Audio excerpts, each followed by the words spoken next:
Hi all welcome back to my another mini vlog. ಇವತ್ತಿನ ಲಾಗಲ್ಲಿ ನನ್ನ ಬ್ಯೂಟಿಫುಲ್ ಕ್ಲೈಂಟ್ ರಶ್ಮಿಗೆ ಅವ್ರ ಮಗಳದು ಫಸ್ಟ್ ಬರ್ಡೇ ಪಾರ್ಟಿಗೆ ಮೇಕಪ್ ಮಾಡ್ಕೊಡ್ತಾ ಇದ್ದೀನಿ. ಒಂದು 3 ಡೇಸ್ ಬಿಫೋರ್ ನಾನು ಬುಕ್ಕಿಂಗ್ ಮಾಡಿಕೊಂಡ್ರು.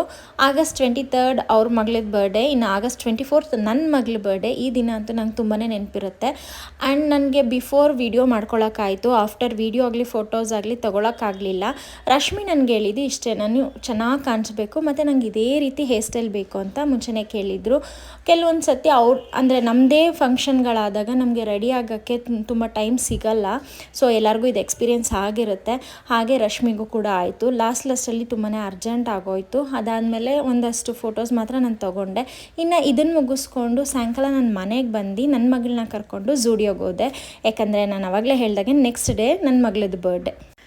ಇನ್ನು ಲಾಸ್ಟ್ ಮಿನಿಟಲ್ಲಿ ಶಾಪಿಂಗ್ ಕರ್ಕೊಬಂದಾಗ ನನಗೂ ಸ್ವಲ್ಪ ಬೇಜಾರಾಯಿತು. ಬ್ಯುಸಿ ಇದ್ದಿದ್ದ ಕಾರಣ ಮತ್ತು ಒಂದು ಸ್ವಲ್ಪ ಶಿಫ್ಟಿಂಗ್ ಕೆಲಸ ಇದ್ದಿದ್ದರಿಂದ ನಾನು ಲಾಸ್ಟಲ್ಲಿ ಬಟ್ಟೆ ಕೊಡ್ಸೋಕೆ ಕರ್ಕೊಂಬಂದೆ. ಪ್ರತಿ ವರ್ಷ ಈಗೇನಾಗಲ್ಲ, ಮುಂಚೆನೇ ತೆಗ್ದಿಟ್ಬಿಡ್ತೀನಿ.